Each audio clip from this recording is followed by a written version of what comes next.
recibe a los alumnos que no cuentan con conexión a internet en su casa, les comparte su Wi-Fi y los orienta en cada materia durante la jornada de estudios. Y en nuestro segmento Pruebas de Vida, una joven que sufrió severos problemas respiratorios por la enfermedad COVID-19 nos cuenta la dura experiencia que la hizo reflexionar sobre el propósito que quiere darle a su vida. Así empieza la noticia, emisión estelar.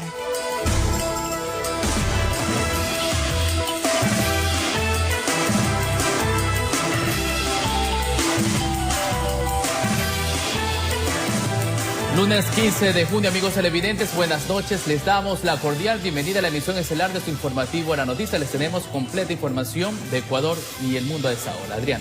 Cómo no, Charlie, queridos televidentes, muy buenas noches y gracias por acompañarnos en una nueva semana llena de información. Por cierto, un juez ratifica que Daniel Salcedo permanezca en el Hospital Guayaquil hasta que sea dado de alta y así se proceda con su traslado hasta la cárcel 4 de Quito. La madre del procesado por el supuesto delito de peculado que investiga la Fiscalía asegura haberlo visto hoy lunes en la sala de cuidados intensivos del Hospital Guayaquil y dice que está grave.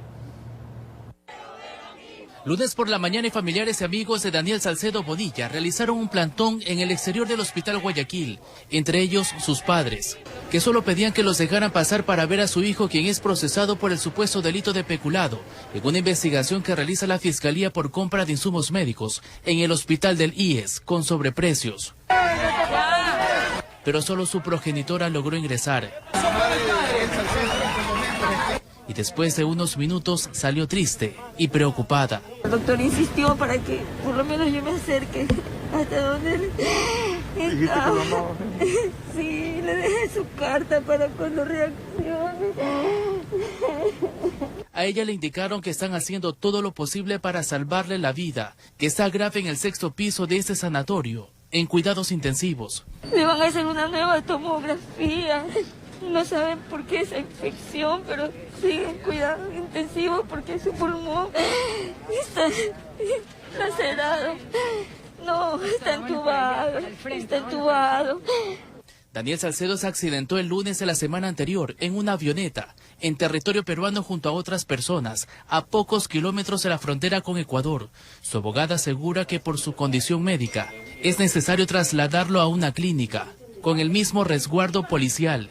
Y para eso solicitó el recurso de habeas corpus. Estamos esperando que ya nos despacharon, que se nos ponga fecha para comparecer por la vida y por la salud de Daniel Salcedo. Y eso fue sorteado inmediatamente y la Sala Especializada de lo Civil y Mercantil de la Corte Provincial de Justicia del Guayas realizará la audiencia en esta misma semana. Por otro lado, el juez que ordenó la prisión preventiva pidió que se oficie al director del hospital para que se cumpla con mantener a dicho ciudadano procesado mientras dure la necesidad médica y, de ser el caso, de alguna intervención quirúrgica, y solamente con el alta médica podrá ser trasladado hasta el centro carcelario Quito número 4. Estando grave como está, algún médico corrupto, que no creo que exista, un médico corrupto, de manera evidente se lo van a llevar, le van a dar el alta. Vamos a estar pendientes y estoy segura que no va a pasar eso. Informó Charlie Pisa. Y 15 alcaldes socialcristianos solicitan el inicio del procedimiento de remoción del prefecto del Guayas, Carlos Luis Morales, quien permanece con medidas alternativas dentro de una instrucción por presunto tráfico de influencias en la adquisición de insumos médicos.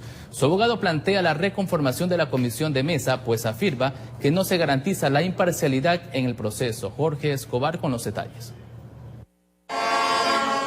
Otra vez, decenas de leales al prefecto ya tenían conocimiento previo de lo que iba a suceder antes del mediodía. El abogado Clemente Pérez, por parte de los 15 alcaldes socialcristianos, llegó con el oficio dirigido a la viceprefecta Susana González. Han dicho ya basta a la corrupción. Han dicho que quieren ejercer su derecho a no tener un prefecto con grilletes. El documento fue firmado por los 15 ediles encabezados por Cintia Viteri, cada uno con el sello de la notaría pública de su cantón. Ellos, sin embargo, advierten que tienen a 3 alcaldes más de otras tiendas. 18 alcaldes, 5 juntas parroquiales. Este proceso lo recibe el secretario, pasa a la comisión de mesa. La comisión de mesa va a verificar las pruebas, que ya son un hecho. Inmediatamente habrá una deliberación. La solicitud se hizo en función del literal D del artículo pertinente por mal manejo presupuestario. Mal manejo, así es. Despilfarro sobre todo. Se cita también la instrucción fiscal por presunto tráfico de influencias que mantiene al prefecto con medidas alternativas. También el informe con indicios de responsabilidad penal de la Contraloría. Pero según el COTAD, el prefecto no solo que integra, sino que preside la comisión de mesa conformada por los alcaldes de Milagro, Pacuazán, y de Juján, la señora Ángela Herrera. De allí que a partir de esta circunstancia y al ser el titular del Consejo Provincial, la autoridad interpelada, el mismo cuerpo legal establece que debe de convocar a una sesión extraordinaria a fin de excusarse y elegir consecuentemente al nuevo integrante de esa comisión. Los alcaldes que firman y suscriben esta denuncia que pretende su remoción, su destitución, tampoco pueden ser juez y parte, sino que estamos hablando, o sea, la ley no es solamente para uno, es para todos. Y lo que procede ahora en derecho, en justicia más que en derecho, es que se reúne el pleno del Consejo Provincial para designar a los nuevos integrantes de esta mesa. Trascendió después la notificación que la Secretaría General le hiciera a la viceprefecta Susana González para los fines pertinentes. Una eventual destitución exige, según el COTAD, las 2/3 partes del Consejo, compuesto por 33 integrantes, y ellos dicen que tienen 23 asegurados, informó Jorge Escobar. La defensa técnica del expresidente Yamil Maguad denuncia que Rafael Correa habría influenciado en los jueces de la Corte Nacional de Justicia para que sea sentenciado a 8 años de cárcel por el feriado bancario de 1999. Ahora están a la espera que se lo declare inocente. Fue en el 2014 que el expresidente Yamil Maguad fue sentenciado a 12 años de reclusión mayor ordinaria, en primera instancia, como autor del delito de peculado por el denominado feriado bancario del 11 de marzo de 1999. Pero en mayo del 2017, tras la presentación de un recurso de casación, se redujo la condena a 8 años. A la fecha, su abogado Mario Prado justifica lo actuado por Maguad en esa época. El Ecuador estaba abocado a un proceso de hiperinflación. Había que tomar una decisión de política económica. La decisión de política económica fue la reprogramación de los depósitos llamado congelamiento. ¿Para qué? Para evitar que el país entre a la hiperinflación. Con ese argumento, Maguad insiste en su inocencia y nuevamente acude a la Corte para que lo declare inocente. Patricio Vivanco también es parte de la defensa técnica del exmandatario. Durante 20 años nadie ha podido comprobar la responsabilidad del presidente Maguad. Nosotros hemos demostrado que no ha habido ningún argumento. Este es un tema político. Este lunes quemaron el último cartucho con un recurso de casación, como última instancia en el proceso de justicia en el Ecuador. Está agotando todas las instancias nacionales y después iremos a las internacionales. Precisamente, mediante un escrito presentado en la audiencia de estrados, Maguad cuestiona la actuación de la justicia de nuestro país. Indica que los jueces de la Corte Nacional respondieron al gobierno de Rafael Correa, incumpliendo con su derecho a ser juzgado por un juez independiente, imparcial y competente, y que además tampoco se contó con el informe previo de la Contraloría General del Estado, donde se señale que existieron indicios de responsabilidad penal por el delito de peculado. Son los jueces Iván León, Wilman Terán y David Hacho quienes en las próximas horas determinarán si Maguad es inocente, quien, como es de conocimiento público, radica en los Estados Unidos, informó Héctor Romero.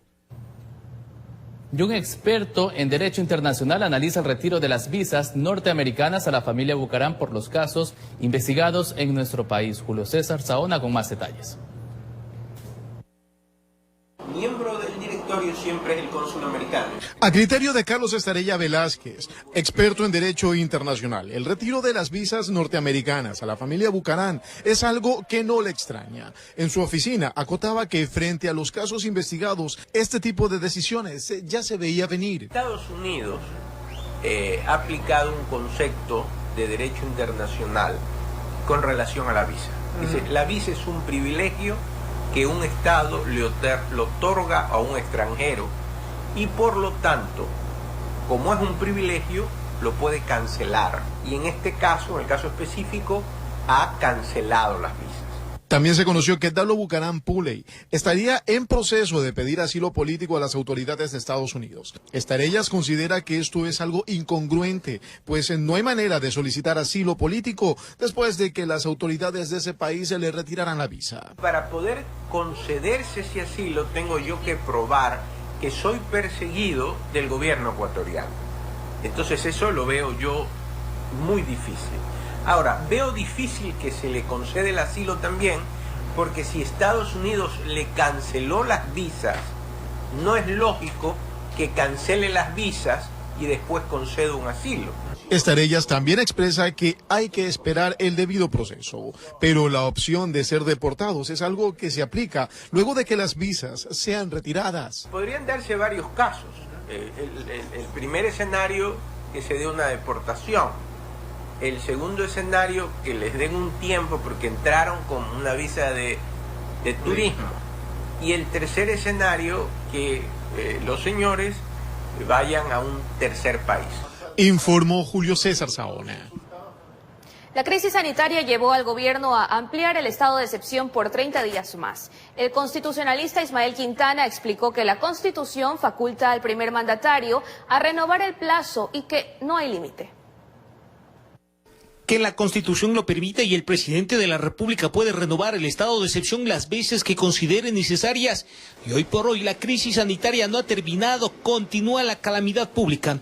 Así el constitucionalista Ismael Quintana explicó que la renovación por 30 días más está plenamente justificada dentro del marco legal y democrático. Está habilitado constitucionalmente para emitir un nuevo decreto ampliando el plazo del estado de excepción por 30 días adicionales más, y así tendrá que seguir haciendo hasta que superemos esta emergencia sanitaria. Que continúan suspendidos ciertos derechos fundamentales, así como libertades, cargas obligatorias que deben ser acatadas, aunque a muchos les disguste, pero la emergencia sanitaria no ha sido superada, incluso el primer mandatario puede mantener algunas restricciones y otras modificar. Estas prohibiciones que se han hecho a eventos masivos, a matrimonios, a bautizos, a celebraciones, por ejemplo, ahora que estamos viendo que se están haciendo celebraciones clandestinas de grado, estas cuestiones hasta el día de hoy están prohibidas. La ministra de Gobierno en su cuenta de Twitter respondió a una interrogante sobre la finalización del estado de excepción y la limitación del libre tránsito de los ecuatorianos. En la red social indicó que se expedirá un nuevo decreto. Hay órganos que controlan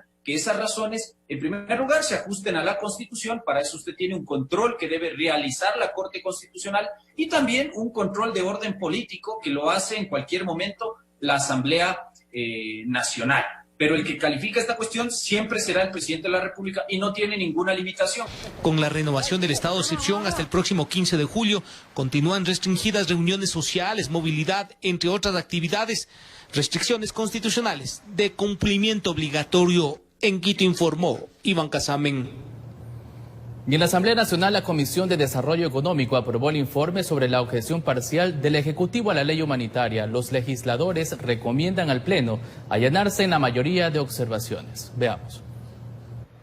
22 allanamientos, 9 ratificaciones y un artículo pendiente para el Pleno es lo que plantea la Comisión de Desarrollo Económico en su informe sobre la objeción a la ley humanitaria. Entre los allanamientos destaca el artículo 3 en el que se sugiere adoptar la propuesta del Ejecutivo sobre el descuento del 25% en la pensión escolar en casos en los cuales los representantes demuestren una reducción de ingresos debido a la pandemia. Entonces yo creo que esto es más que justo. Aquí la sociedad ecuatoriana tiene que responder con solidaridad. También se recomendará establecer que la reducción de la jornada laboral sea solamente de 1 año y lo mismo para los contratos emergentes. Por otro lado, la comisión insistirá en textos como la disposición interpretativa del artículo 169 del Código del Trabajo, referente a la causal de fuerza mayor. El texto que nosotros tenemos y que se aprobó en la Asamblea es un texto correcto que protege a esos miles de trabajadores que han sido despedidos sin garantizar sus derechos laborales a una justa indemnización. Como temas finales, se decidió la ratificación en el artículo 15 para que el gobierno fije los precios de consumo popular y no solamente establezca un control, como proponía el Ejecutivo. No puede haber control sin punto de referencia. El punto de referencia son los precios. ¿Bajo qué punto se va a controlar? En la observación hecha a los requisitos mínimos para llegar a los acuerdos laborales, no hubo consenso ni para la ratificación ni tampoco el allanamiento, así que este tema se dejará para que el Pleno lo decida. El informe se aprobó con 8 votos a favor y 4 abstenciones, que vinieron de las bancadas de Creo, el PSC y la Revolución Ciudadana, que fueron las que votaron en contra de la ley humanitaria. Y como lo he dicho con firmeza desde el inicio, esta ley no soluciona el grave problema que tienen los ecuatorianos. Este documento será debatido en el Pleno. Para allanarse, los legisladores necesitan 70 votos, pero para la ratificación son 91 voluntades las que deben sumarse, informó Carolina Basante.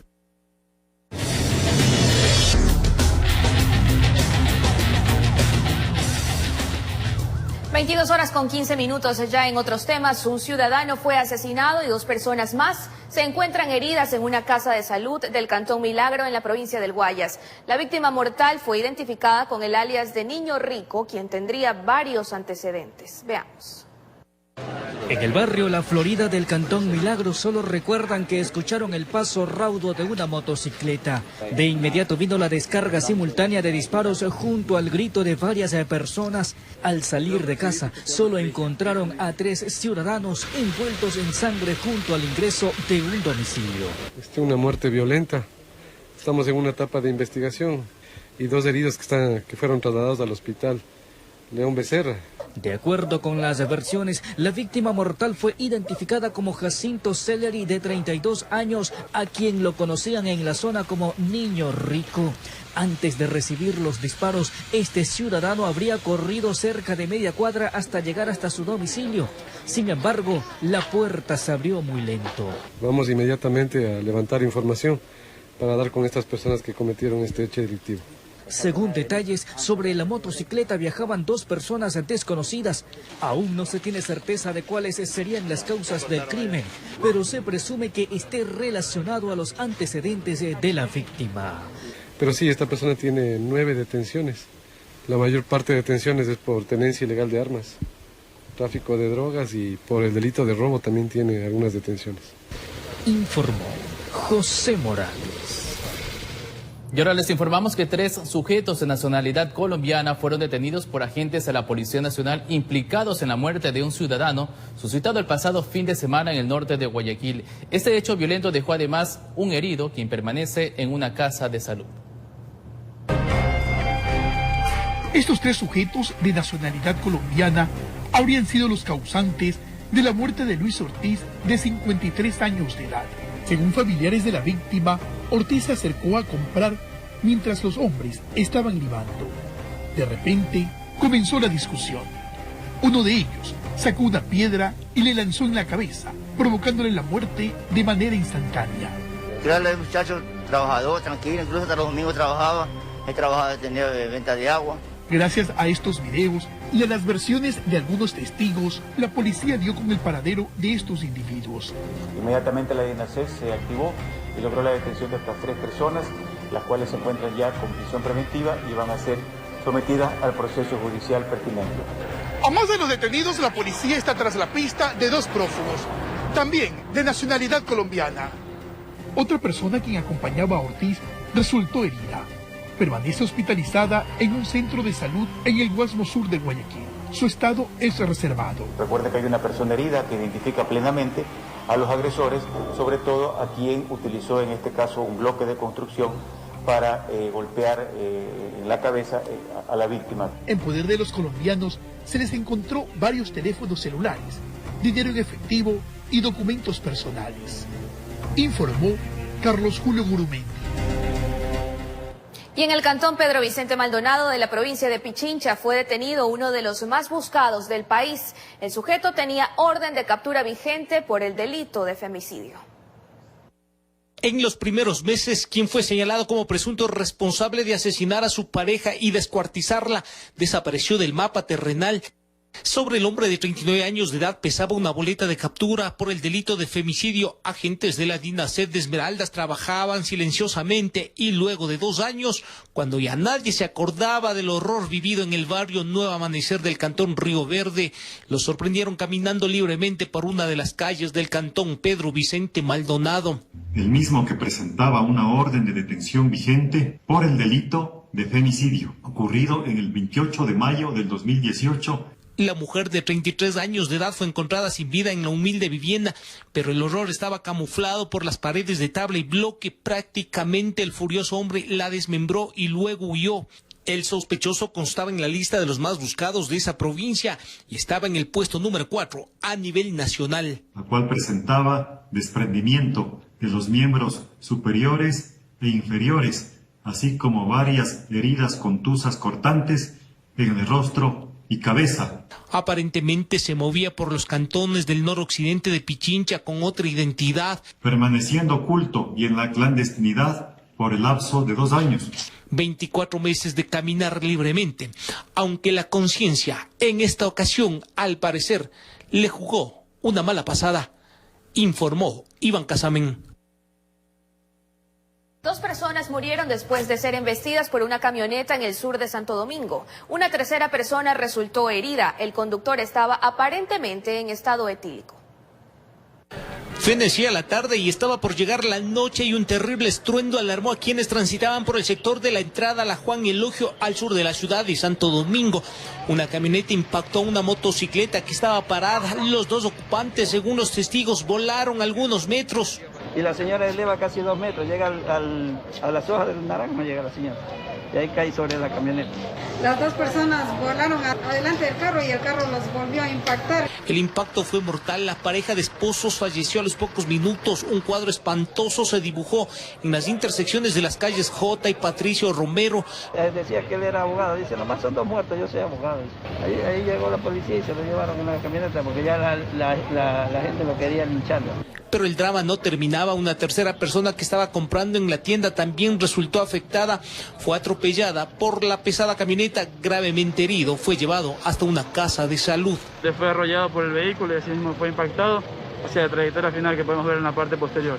Las investigaciones determinarán el rumor que el chofer estaba en estado de ebriedad. Fue detenido por los agentes de tránsito. El vehículo paró su marcha cuando chocó contra un poste de alumbrado público. El conductor con presunta halitosis fue puesta a órdenes de la autoridad competente para hacer la respectiva prueba de alcoholemia. El terrible drama se agudizó cuando los paramédicos confirmaron que la señora fallecida tenía algunas semanas de gestación, informó Iván Casamen. Bueno, y ahora vámonos a un corte comercial, pero de inmediato regresamos, así que quédese con nosotros que tenemos más noticias. Ya volvemos.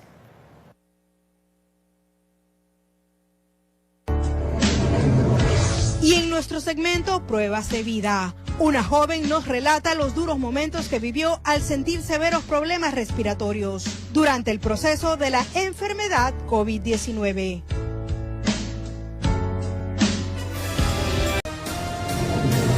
Tenga cuidado, respete los dígitos establecidos por las autoridades de tránsito para circular. Continúan los operativos de retención de automotores. Además, les contamos qué deben hacer los propietarios que ya infringieron la ley para recuperar sus autos.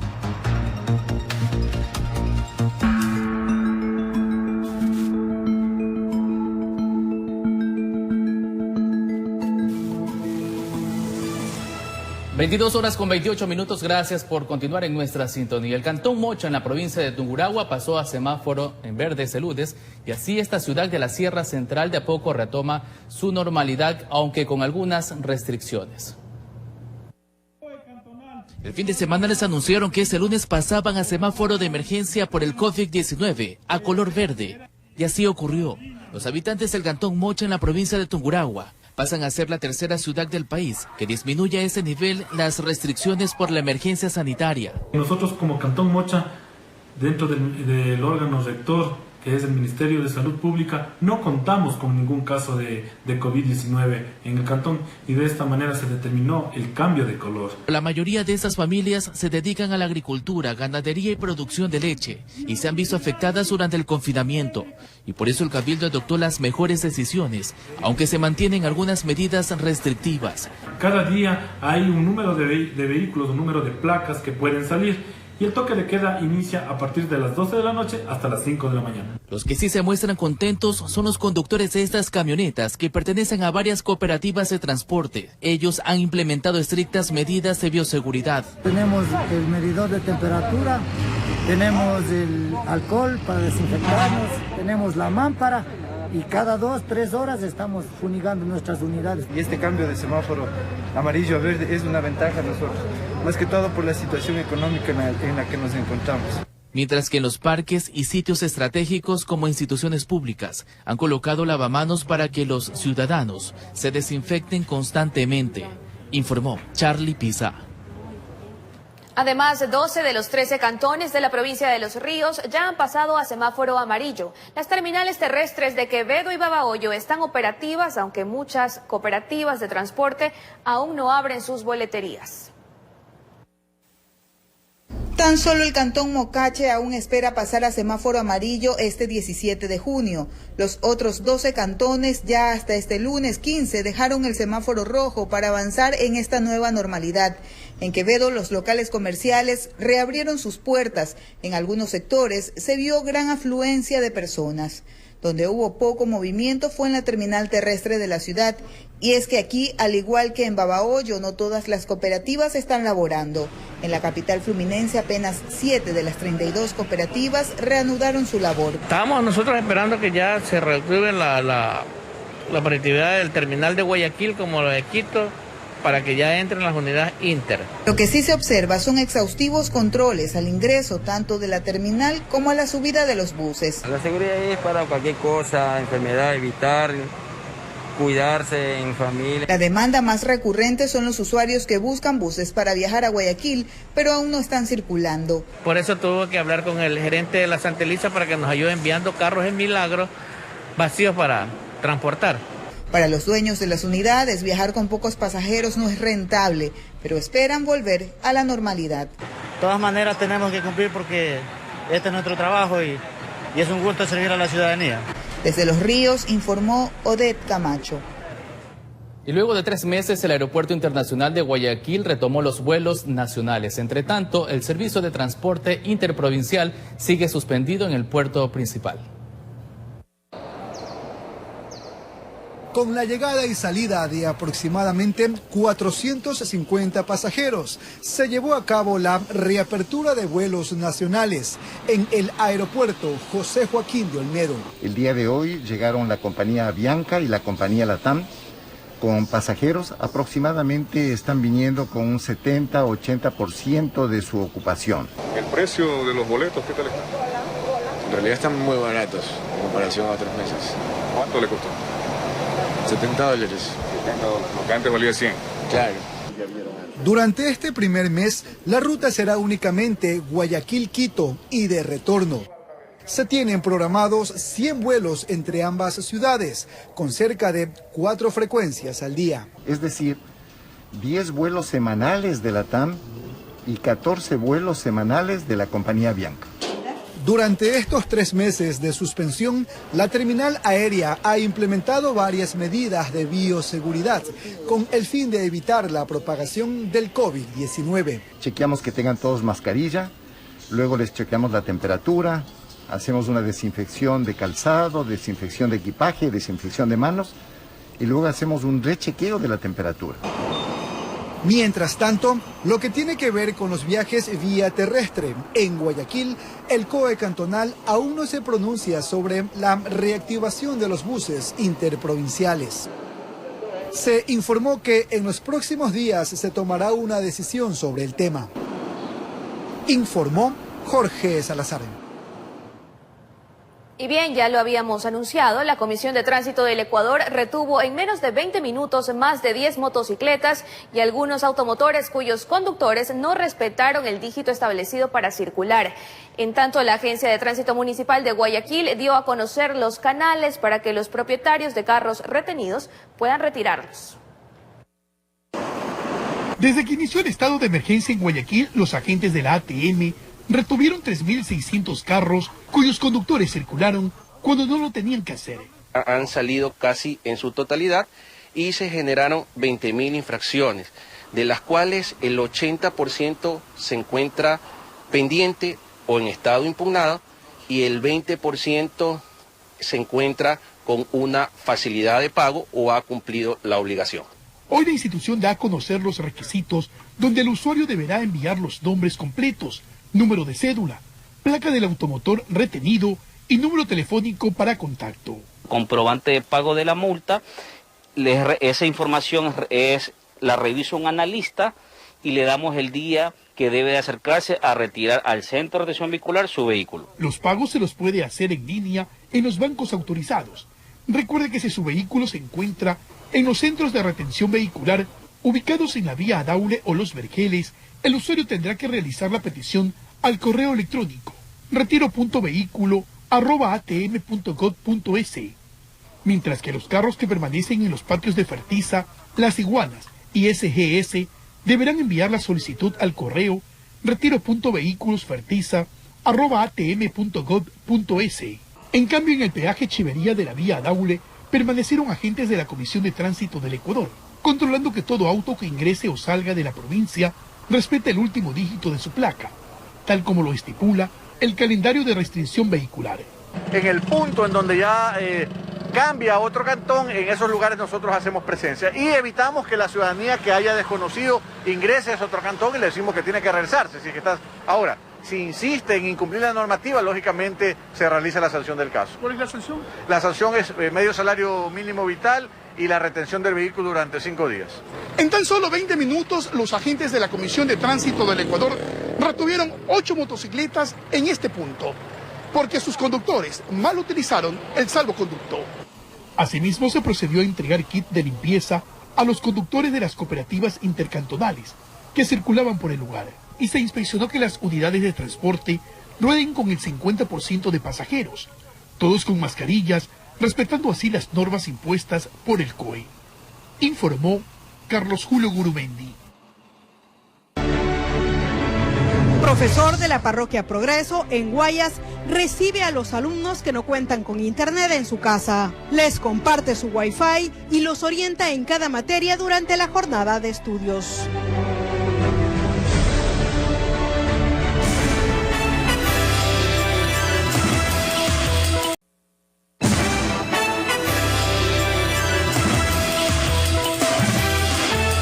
(22:42). Continuamos informando. Un docente de la parroquia Progreso en Guayaquil fue condecorado por el Ministerio de Educación al conocer su labor social que viene desarrollando en beneficio de algunos niños que no cuentan con conexión a internet para sus clases virtuales.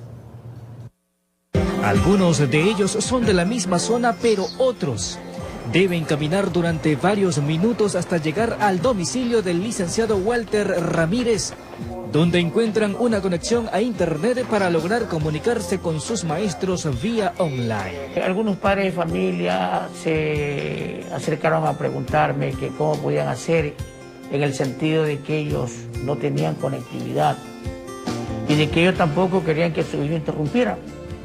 Entonces yo simplemente les dije que si ellos querían, que puedan venir acá a mi casa, que yo los iba a ayudar justamente con el asunto del internet, cosa que hacía ocurrir. Ramírez es vicerrector de la Unidad Educativa Fiscal Pablo Huer Cubillo. Todos los días recibe alrededor de 6 estudiantes de octavo, 10º y primer año de bachillerato. Su idea era facilitar el internet para sus estudiantes y lo logró. Durante esas 2 horas, ellos aprovechan para recibir las clases virtuales y para realizar las consultas académicas que sean necesarias. Incluso les ayuda a comprender los temas tratados en caso de que lo requieran. Yo le he dicho públicamente que el Pablo Huer Cubillo Para mí es mi segundo hogar. Tiene 65 años de edad, 46 de ellos los dedicó a la docencia.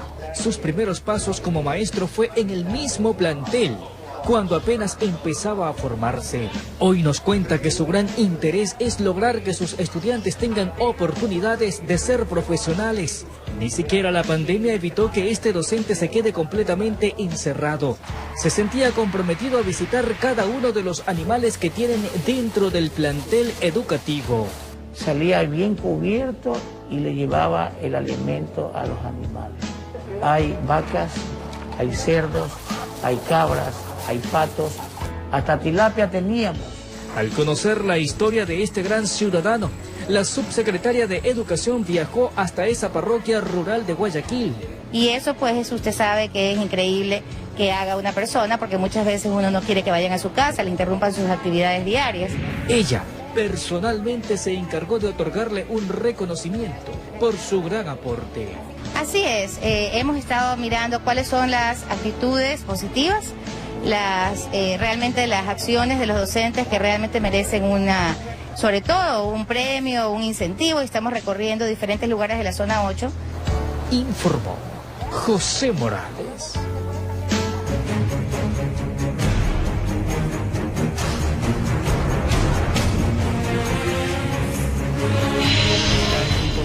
Y es momento de revisar otra historia esperanzadora aquí en su segmento Pruebas de Vida. Catherine Cabezas es una joven que sufrió severos problemas respiratorios por el COVID-19. Es la más joven en su familia y a su vez la que más ha reflexionado después de la dura experiencia que vivió. Como era más joven, dije no pasa nada, simplemente me voy a recuperar. Es el error del que Catherine Cabezas, de 25 años, se arrepiente. En su familia fue la última en contagiarse de COVID-19, por lo que se dedicó a la atención de sus seres queridos, pero descuidó su salud. De ahí las cosas para ella empezaron a complicarse. Ya no eran simplemente cansancio, sino dolor, fiebre, malestar, no podía respirar. Y ahí me di cuenta que las cosas ya estaban un poco más serias. Era inevitable pensar en qué pasaría si no superaba la enfermedad, y la promesa que le hizo a su madre de graduarse de la universidad le pesaba. Sabía que le iba a dejar sola. Sabía que no iba a poder cumplirle todo lo que le había prometido. Y eso era lo que más me dolía, dejarla. Y era muy complicado ver a mis hermanos, ver a mi familia llorar, verse desesperados porque no había dinero. En efecto, otra complicación para la familia fue el tema económico, además de la travesía para adquirir medicamentos. Javier Arias tuvo que hacerle frente a esta situación. El sostén de toda mi familia era una cruz tan grande que llevaba encima de mi espalda, que mi madre no podía trabajar porque ella es profesional abogada, pero en esos momentos no podía trabajar. Mi hermana también profesional no lo podía hacer. El único que podía salir a las calles era mi persona. Salía a 4 de la mañana. El toque de queda empezaba a 2 de la tarde, tenía que quedarme hasta las 2, todo lo que traía era para medicina, para mi hermana, la comida, mantener a mi abuela, a mi madre, mis hermanas. Sin embargo, después de la tormentosa experiencia que han atravesado, Catherine reflexiona sobre lo que es realmente importante. Yo no me hubiera pegado a mi familia. Prácticamente, mientras más lejos de ellos yo estuviera, para mí era mejor. He aprendido a valorarlos, porque no me dejaron solo a pesar de que yo sí era de las que prefería estar sola. Aprendí a valorar eso y a ser agradecida con ellos. Informó Adriana Peralta. Sin duda la familia es lo más importante y queremos recordarles que si usted también quiere compartir su historia con esta terrible enfermedad que es la COVID-19, puede escribirnos al número de WhatsApp 096-958-5650. Tenemos más noticias enseguida con Charlie. Eres un caso el cáncer de piel es el tipo de cáncer más frecuente y en las últimas décadas su incidencia se ha multiplicado. Los especialistas coinciden en que lo mejor para luchar contra esta enfermedad es la prevención y la detección precoz. Y para reducir el riesgo de padecerlo es necesario limitar o evitar la exposición a la radiación ultravioleta. Los detalles en la siguiente nota médica. La noticia médica llega a ustedes gracias a Este mes se celebra el Día Mundial contra el Cáncer de Piel. Este y los otros 364 días del año, Soncare te protege del cáncer de piel. Soncare, por un Ecuador sin cáncer de piel. Iván Rivadeneira tiene 62 años y a los 40 le detectaron cáncer de piel. Desde ahí acude periódicamente a sus citas médicas para llevar un control de su estado de salud. Hace 22 años me salió una manchita aquí en el brazo, yo creí que era un hongo del sol o algo así. Me detectaron cáncer de piel. Ese fue el primer cáncer de piel que tuve aquí en el brazo. De atrás de las rodillas me salieron 2, en esta oreja he tenido bastante problema, en la frente, en la cabeza, en el cráneo.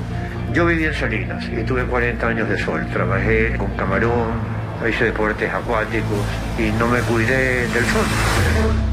El cáncer de piel es una enfermedad en la cual las células del cuerpo comienzan a multiplicarse de forma anormal y sin control. Se suele desarrollar en la piel expuesta al sol. Se lo percibe como una mancha en su comienzo y luego como una llaga que no cura. El problema es cuando ocurre en la cara, es que no solamente es el tema estético, es que también puede afectar la parte funcional de los párpados, la parte funcional de los labios. Hay el cáncer de piel melanoma, que generalmente son manchas negras de 2 colores o de varios colores, de varios tonos de piel, de bordes irregulares. Y hay otros que son los cáncer de piel no melanoma, cuyos tipos son el carcinoma vasocelular y el carcinoma escamocelular. Aquí vas a ver un granito medio extraño, ulcerado, con un huequito, y que de repente empieza a sangrar y tú no conoces por qué. La edad promedio de cáncer de piel es de 40 a 70 años y cada vez aparece en pacientes más jóvenes. De acuerdo a las estadísticas de Solca, en el año 2019 se atendieron 300 nuevos casos. Cuando la lesión es superficial, hay tratamientos locales. Una vez que la lesión ya infiltra la dermis, ya se hace más profunda, se requiere de un tratamiento quirúrgico. De ahí la importancia de prevenir. La intensidad de la radiación ultravioleta es mucho mayor desde las 9 de la mañana hasta las 3 de la tarde. Hasta antes de las 9 de la mañana y después de las 4 de la tarde, una persona podría con mayor tranquilidad salir y exponerse. Es importante usar un buen protector solar y que tenga un amplio espectro. Que te proteja de los rayos ultravioleta tipo A, tipo B, luz visible y luz infrarroja. Tienes que ponerte protector solar cada 2 horas.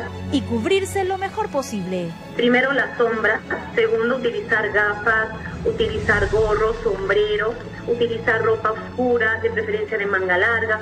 Debe estar atento a cualquier cambio en su piel e informar al médico.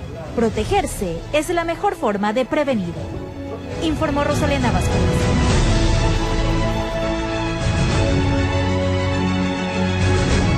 La noticia médica llegó a ustedes gracias a... Este mes se celebra el Día Mundial contra el Cáncer de Piel. Este y los otros 364 días del año, Soncare te protege del cáncer de piel. Soncare, por un Ecuador sin cáncer de piel. Gracias por habernos acompañado. Hasta pronto. Hasta mañana. Chao.